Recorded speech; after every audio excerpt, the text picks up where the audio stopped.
नमस्कार दोस्तों, स्वागत है आपका आपके अपने चैनल पावर पेजेस में, जिसमें आप सुनते हैं पावरफुल किताबों की चैप्टर वाइज समरी, जिससे आपको हर किताब को गहराई से समझने में मदद मिलती है। तो यह रही इकिगाई पुस्तक के चैप्टर 7 फेसिंग चैलेंजेस और chapter 8 resilience and Baby SEBI की विस्तृत, दिलचस्प और प्रभावशाली समरी। इस अध्याय में हम जानेंगे कि कैसे जापानी लोग चुनौतियों का सामना करते हैं, उनके दृष्टिकोण में लचीलापन यानी कि रेजिलियंस और सादगी यानी कि वेबी सेबी की क्या भूमिका है और कैसे ये जीवन में इकिगाई को मजबूत बनाते हैं। यह अध्याय हमें प्रेरित करता है कि जीवन की मुश्किलें कैसे आत्म विकास का जरिया बन सकती हैं।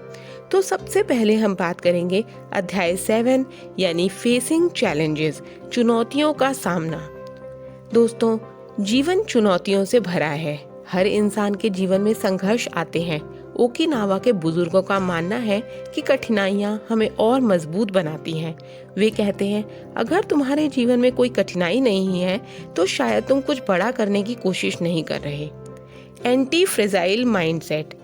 लेखक बताते हैं कि हमें सिर्फ मजबूत नहीं बल्कि एंटी फ्रेजाइल बनना चाहिए, यानी ऐसा मानसिक ढांचा जो कठिनाइयों से टूटता नहीं बल्कि और निखरता है। उदाहरण के तौर पर ओकिनावा के बुजुर्ग किसान हर दिन खेतों में मेहनत करते हैं, चाहे धूप हो या बारिश। वे अपने शरीर और मन को मौसम की परिस्थितियों के अनुसार ढाल लेते हैं। काइजेन, निरंतर सुधार की कला। काइजेन एक जापानी शब्द है जिसका अर्थ है निरंतर सुधार।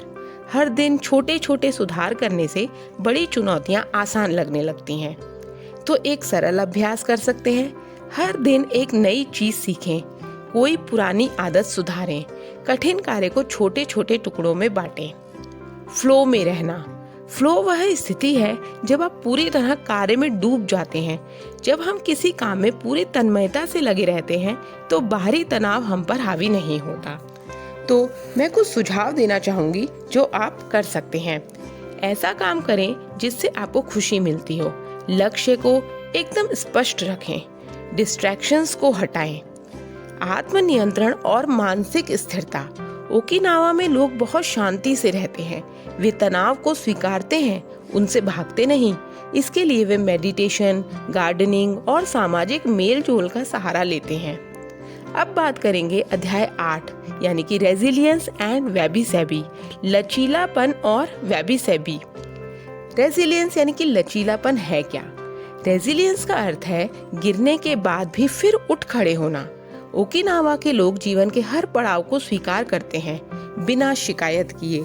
उनका मानना है हर रात के बाद सुबह होती है। तो कुछ मानसिक अभ्यास कर सकते हैं। किसी नकारात्मक अनुभव को सकारात्मक सीख में बदलें। असफलता को अस्थायी समझें। खुद को बार बार याद दिलाएं, यह भी बीत जाएगा।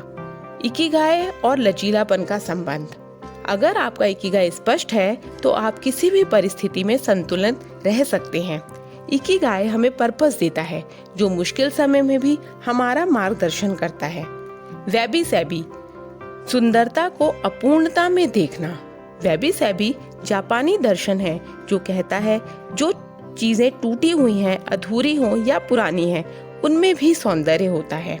उदाहरण के तौर पर पुराना कप जिनके किनारे टूटे हों फिर भी वो यादों से जुड़ा होता है। झुर्रियाँ यानी कि जो समय और अनुभव का प्रतीक है। यह सोच हमें परफेक्शन के तनाव से मुक्त करती है। प्राकृतिक जीवन जीना। वेबी सेबी जीवन को सरल, सादा और प्राकृतिक बनाए रखने का संदेश देता है। इसका मतलब है कम ही में संतोष करना, चीजों की जगह संबंधों को अहमियत देना। तो कुछ व्यवहारिक टिप्स हम अपना सकते हैं। घर को साधारण लेकिन शांतिपूर्ण बनाएं। सोशल मीडिया से थोड़ी दूरी बनाएं। प्रकृति के साथ समय बिताएं। ग्रैटिट्यूड और स्वीकार्यता। लेखक कहते हैं वेबी सेबी की आत्मा में कृतज्ञता और स्वीकृति है। ओकिनावा के लोग अपने जीवन की सीमाओं को स्वीकार करते हैं और उसके लिए आभार भी व्यक्त करते हैं। तो निष्कर्ष क्या है? चैप्टर 7 और 8 हमें सिखाते हैं समस्याओं से डरने की बजाय उन्हें स्वीकार करना चाहिए। हर कठिनाई हमें इकिगाई के और करीब ले जा सकती है। वेबी सेबी हमें बताता है कि जीवन की खामियों में भी सुंदरता छुपी होती है। रेजिलियंस और इकिगाई मिलकर हमें मानसिक रूप से अडिग और संतुलित बनाते हैं। तो दोस्तों, आज की बुक समरी आपको कैसी लगी? यदि आपको आज की बुक समरी पसंद आई हो तो इसे लाइक और शेयर ज़रूर करें। कुछ कमेंट करके भी मुझे भी मोटिवेट करें। मेरे चैनल को सब्सक्राइब करना ना भूलें। तो दोस्तों, मिलते हैं अगले चैप्टर की समरी के साथ। तब तक के लिए बहुत खुश रहिए, आगे बढ़ते रहिए। बहुत बहुत धन्यवाद।